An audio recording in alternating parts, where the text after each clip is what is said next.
Tamilaga వెట్రిక జగం TVK party అధ్యక్షుడు సినీ నటుడు విజయ్కు CBI మరోసారి నోటీసులు జారీ చేసింది. కరూర్ తొక్కిసలాట కేసుకు సంబంధించి మార్చి 10న విచారణకు హాజరు కావాలని సిబిఐ తాజాగా సమన్లు పంపించింది.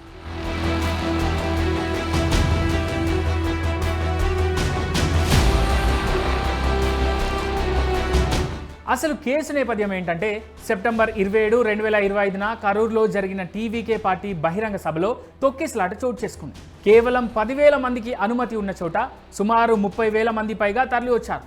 విజయ్ రాక 7 గంటల ఆలస్యం కావడంతో అభిమానులు ముందుకు దూసుకురావడంతో ఈ విషాదం జరిగింది. 9 మంది చిన్నారులు, 18 మంది మహిళలతో సహా 41 మంది ప్రాణాలు కోల్పోయారు. విజయ్ ఇప్పటికే జనవరి 12న తొలి విచారణకు, జనవరి 19న రెండో విచారణకు హాజరయ్యారు. రెండూ దాదాపు 6 గంటల పాటు కొనసాగాయి. ఈ విచారణలో తొక్కిసలాట ఘటనకు టీవీకే పార్టీకి ఎలాంటి సంబంధము లేదని విజయ్ చెప్పారు. పరిస్థితి చేయి దాటిపోకూడదన్న ఉద్దేశంతో తాను వెళ్లిపోయానన్నాడు.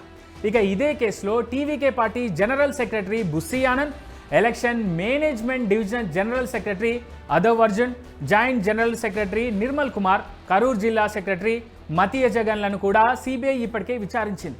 ఈ నేపథ్యంలో మార్చి 10న విజయ్ సిబిఐ కార్యాలయంలో హాజరవుతారా లేదా అన్న విషయంపై అందరి దృష్టి నెలకొంది.